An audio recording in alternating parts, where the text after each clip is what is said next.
Hello, welcome to my channel. My name is Avery and I'm a fine jeweler and miniature sculpture artist, and today I'm going to be teaching you how to make a ring using art clay silver. When I first got into this medium, I found minimal to no resources online, and that was really frustrating as someone who wants to learn and do things correctly. So I'm going to change the narrative and I'm going to be sharing with you guys everything I know about making a ring using this medium. And I hope I can inspire you guys to get started on your silver ring making journey and come up with your own unique ideas. Let's get into it.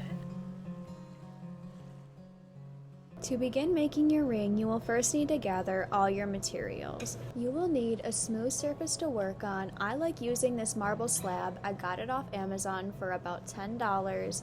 Sculpting tools. I really love these three tools the best, especially this silicone tip tool. This one is just so helpful with shaping the ring and smoothing things out. A ring mandrel and parchment paper. You will need tape and scissors to cut and adhere your parchment paper, art clay silver, and a small glass of water. To polish your ring, you will need 320 grit sandpaper, 320 grit through 3500 grit sandpaper sponges, a Dremel, and an agate burnisher. To fire, I will be using a gas stove, which you will also need propane for. You can also use a kiln or a torch to fire, and you will need a wire mesh and a long pair of tweezers. To begin making your ring, you will need to cut out a small rectangle of parchment paper and wrap it around your ring mandrel and adhere it with tape. Next, you will want to determine what size you want to make your ring. Something to keep in mind is that art clay silver shrinks by about 25% when you fire. I always make my rings 2 sizes bigger than what I need. So if you want to make a size 7 ring, I would sculpt a size 9 ring. If you wanted a size 6 ring, then you would need to make a size 8 ring. Now is the fun part, sculpting the ring. However, the first part can be rather tricky and difficult, and this is where people often feel hopeless. You will want to start by taking a chunk of art clay silver and rolling it out with your fingers. Remember again not to make it too thin. In fact, I always like to start thicker than what I need because I can always go back in and take out what I don't want later in my sculpting process. Once you have rolled out your clay, it's time to put it on the ring mandrel. This part is tricky. It can be very hard to get your clay to stick. Sometimes it sticks perfectly, other times it takes some work. This is where that small glass of water is going to be oh so helpful. I like to take a little bit of water on my fingers and push it around the entirety of the ring. Push lightly but firmly and kind of do a pushing and pulling technique. It's a bit hard to explain exactly what I'm doing with my fingers, which is why you may want to take a look at what I'm doing in the video. In my head, I'm sort of channeling my inner potter. I don't know. I kind of feel like I'm at a mini pottery wheel. It just makes things click in my brain. It helps the process of shaping the ring and getting it stuck on the band not so daunting. Just keep doing this over and over again. I take my thumb and my middle or my pointer finger and I get them wet if needed, and I lightly but firmly push the clay down and towards the center, and just keep doing that over and over as you're rotating the ring mandrel around. You may notice your ring starts looking really wonky, like it's super thin in some areas and super thick in others, or it might even fall apart in a certain area. This is okay. You just want to focus on getting your ring together. You just want to make sure you are getting your ring nice and snug on the ring mandrel. There really is no good way to explain this. You just need to keep pushing and moving the clay and lightly but firmly holding it down. If you notice the clay lifts off the mandrel, push it together and push it back down, and then take your fingers and keep pushing it around the ring. Keep distributing the clay wherever you can. Even as an experienced and seasoned sculptor, I find this step so difficult. You will have times where that clay just does not want to cooperate, and you just need to try your best and keep pushing forward. Once you have your ring nice and snug, then you can worry about the shape of it and making sure it's all the right amount of thickness all the way around. So now you have your ring nice and snug and a rough draft of the shape you think you want. So now we can add a gemstone or start working on our design. I'm going to show you here how I add my gemstones. First, I'm going to show you how I add a bigger one. This chrome diopside gemstone is about 6 millimeters. I'm going to grab a new piece of art clay silver and roll it into a tiny ball, and then push my gemstone into that ball. I want to give the gemstone a padding as well as set it into something. This way, when you set it into your ring, you have more to work with. Once your gemstone is pushed into the ball of clay, you can add it onto your ring and then take some of your sculpting tools. I like using this tiny little ball tool to push the clay into each other. You'll want to take the same techniques you did with your fingers shaping the band and use them again now and smooth it out. I like to cover my gemstone completely with the clay. To me, that ensures a better smoothness, and that way you can ensure that your gemstone is correctly set. You will want to ensure that the silver comes over your crystal just slightly, just enough to hold it, that way it won't fall out. Also keep in mind that there are many gemstones that cannot be fired. Amethyst, for example, will discolor during the firing process, or a gemstone can even crack or shatter. Labradorite will crack. Garnets, sapphires, cubic zirconias, those are all great choices for fireable gemstones.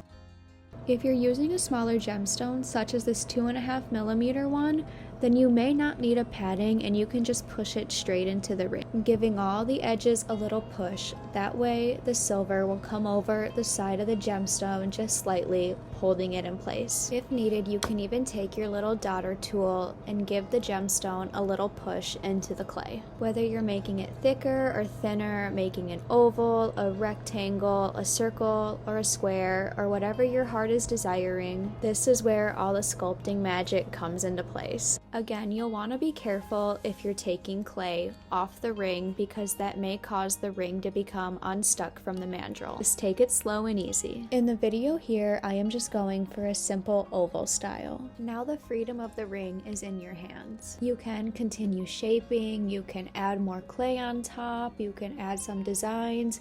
You can even go in there and carve out little designs. One of my favorite things to carve in silver clay is little crescent moons. Get funky with it, make some textures, make some weird shapes, allow your mind to wander and explore.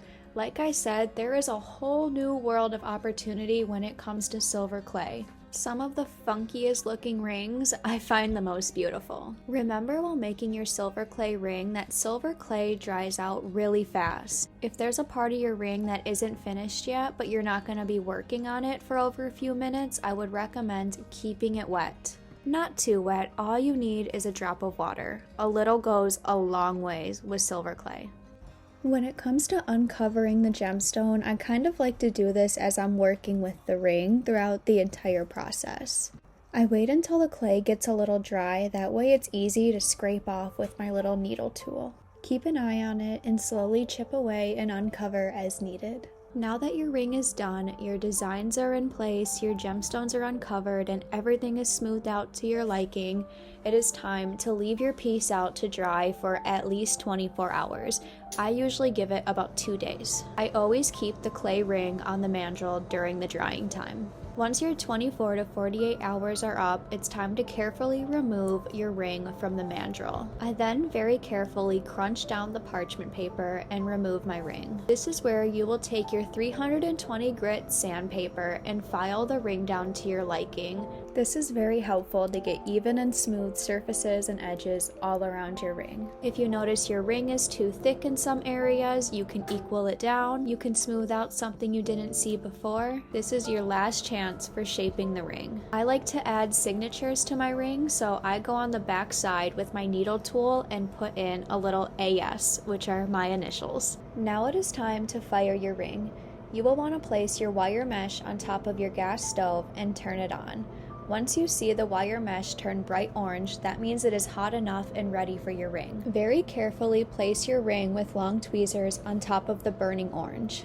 Your ring is going to light on fire. This is supposed to happen. This is the organic binder burning away, leaving you with pure sterling silver. You will want to fire your ring for about 5 minutes and turning it equally throughout this time. I turn my ring about every 30 to 45 seconds. You do not want to underfire your ring as this may lead to breakage, so make sure it's on there for at least a good 5 minutes. While it does take some time to overfire, it is a possibility and it may melt your silver. So just be careful. You really don't need more than 5 to 7 10 minutes. Once your 5 minutes is up, leave your ring to cool, and once it's cooled down, you are ready to polish your ring. Your ring may appear white, and that's perfectly normal and okay, it just needs to be polished away. I start off with my Dremel first, and while I'm pretty sure this is a grinding bit, I find it works great for what I need it for. This is what I mean when I said there were no resources when I first started out. I literally created my own process. Then it is time to go through all the levels of your sandpaper, starting with 320. Going in the same direction, I just keep going around and around the ring with the sandpaper sponges, usually at least 3 to 5 times. Once you've gone through all the levels of the sandpaper, it's time for the agate burnisher. You'll treat the agate burnisher the same as you did the sandpaper sponges and go around with it, and that is how you will get that nice mirror finish and high shine. Once you've made your way around the ring with the agate burnisher, congrats, you are all done. You can wash it off with some water and soap and pat yourself on the back because you just made yourself a ring out of art clay silver.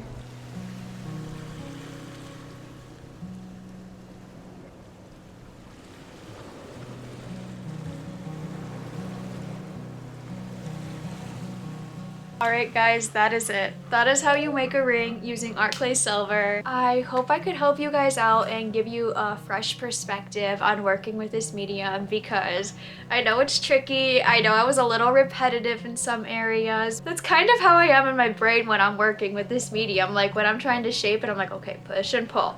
Channel the energy. It's all gonna be okay. This is where I leave you guys. Good luck. I can't wait to see what you come up with. I hope you leave here feeling a little more inspired and comfy to get started. If you found this helpful, please give this a like and a thumbs up. I would love to come out with more tutorials in the future. I'd love to come out with even better tutorials. I want to keep learning and growing and seeing what this YouTube journey has to offer me and my creativity. All right, I love you guys. I'll see you later. Mwah.